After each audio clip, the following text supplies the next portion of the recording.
Paper कसं होईल? एक नंबर। जय हिंद दोस्तों। तो जैसे कि आप लोगों को पता है, मैं कोस्ट गार्ड का पेपर देने आया था। आज मेरा जैन सिटी कॉलेज में मेरा इंडियन कोस्ट गार्ड का पेपर था। आप देख सकते हो, ये मैं अभी पेपर दे के निकला ही हूँ। मेरा आज डेट है 20 सितंबर 2025 और ये डे 2 का फर्स्ट शिफ्ट था। तो आपका स्वागत है हमारे channel Arjun Meena physical trainer पे। जैसे आपको कल भी रिव्यू मिला था, आज भी हम रिव्यू देने की कोशिश करते हैं। आपको नंबर बाय नंबर एक एक सब्जेक्ट का रिव्यू देने की कोशिश करता हूँ मैं। जैसे कि आपका मैथ्स था, मैथ्स से बहुत बड़ा सिंपल आया था जनरल मैथ्स में आपका सेक्शन 1 में। उसके बाद में रीजनिंग भी सिंपल आया था बिल्कुल, और इंग्लिश भी सिंपल ही था। इंग्लिश का कोई हार्ड लेवल नहीं था। वो अपने क्या बोलते हैं, एक्टिव पैसिव से मैक्सिमम क्वेश्चन पूछे थे। ग्रामर बहुत कम थी, मतलब ओके का तो एक ही क्वेश्चन आया था 15 में से, और अपना क्या बोलते हैं ग्रामर के ज़्यादा क्वेश्चन थे। और साथ ही साथ अपना जनरल मैथ्स में भी फॉर्मूला बेस्ड क्वेश्चन थे, मतलब वन लिनियर टाइप, बहुत ही कम टाइम में उसको सोल्व कर सकते हैं अपन, ऐसे क्वेश्चन थे। साथ ही जीके का बहुत ही सिंपल लेवल का जीके आया था। मतलब ओवरऑल वे में बोल सकते हैं कि आपका जो सेक्शन 1 का पेपर था बहुत ही ईजी था। मॉडरेट भी नहीं है, बहुत ईजी है। मतलब हर कोई भी यदि उसको पढ़ के आया हो या ना पढ़ के आया हो, 45 नंबर तो आराम से स्कोर कर सकता है। तो सेक्शन 1 का पेपर ईजी आ रहा है। मेरे शिफ्ट का तो ईजी था, बाकी आप अपने वाला देख सकते हो। और सेक्शन 2 का बताता हूँ। मेरा जीडी से मैंने फॉर्म भरा था, तो सेक्शन 2 जो अपना फिजिक्स और मैथ्स रहता है, उसका लेवल मॉडरेट टू हाई था। वो थोड़ा सा टफ पड़ा करने के लिए। तो बाकी उसको भी टाइम मैनेज यदि अपन करते हैं तो आपका आराम से सोल्व हो जाएगा। आप ऐसा कीजिए, जैसे कोई सा क्वेश्चन आपको डिफिकल्ट लग रहा है तो उसको कोई सा भी टिक कर दीजिए। उसको मार्क पर रिव्यू पर टिक करने के बाद में उसको सेकंड राउंड में आप उसको सोल्व कीजिए। पहले पूरा पेपर देख लीजिए। ऐसा हो सकता है बहुत बार कि आपको टाइम कम पड़ता है और आप क्वेश्चन अटेम्प्ट नहीं कर पाते हैं, तो उस टाइम पे आप लगभग टिक कर दीजिए, क्योंकि नेगेटिव मार्किंग इसमें है नहीं। तो आप टिक करेंगे तो बहुत बढ़िया रहेगा। और जैसे ही आपको टाइम मिले वापस आप उस मार्क वाले क्वेश्चन पे जाकर उसको सोल्व कर सकते हैं। मैं आपको बताना चाहूँगा कि टेक्निकल मैथ्स में और टेक्निकल फिजिक्स के जितने भी क्वेश्चन आए थे, फिजिक्स में फॉर्मूला बेस्ड क्वेश्चन थे, मैक्सिमम वन लीनियर क्वेश्चन थे, एक बार पढ़ने पे आंसर बन रहा था।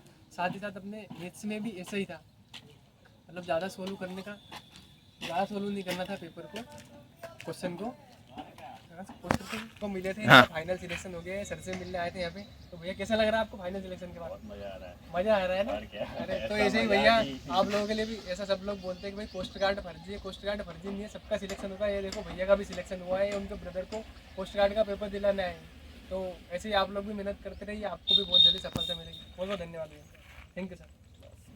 तो दोस्तों, जैसे कि आपको पता है, मैं बता रहा था कि मैथ्स का जो आपका सेक्शन 2 का जो मैथ्स रहता है, टेक्निकल मैथ्स है, उसमें कुछ जनरल मैथ्स के क्वेश्चन भी आ जाते हैं। तो आपको जनरल मैथ्स बहुत अच्छे तरीके से प्रिपेयर करके आना है। जनरल मैथ्स के साथ साथ वो जो आपके टेक्निकल मैथ्स के क्वेश्चन है, वो भी इतने कोई खास लेंथी नहीं थे। मतलब उनको सोल्व करने में टाइम नहीं लगेगा आपका। यदि आप वन लीनियर का टाइप सोल्व करते हो तो हो जाएगा। लेकिन बहुत ही ज़्यादा डीपली क्वेश्चन पूछे गए थे, और ऐसे थे कि जो टाइम मतलब मैनेज नहीं कर पाएंगे अपन, इसलिए थोड़ा सा वो टफ पड़ा। साथ ही फिजिक्स के भी कुछ ऐसे सेक्शन से क्वेश्चन पूछे गए, ऐसे टॉपिक से क्वेश्चन पूछे गए जो बेसिक हम लोग नहीं पढ़ते हैं, ना तो एयरफोर्स के लिए पढ़ते हैं ना नेवी के लिए पढ़ते हैं। तो कोस्ट गार्ड में बहुत ही इंटेंस लेवल से वहाँ पे क्वेश्चन पूछे गए।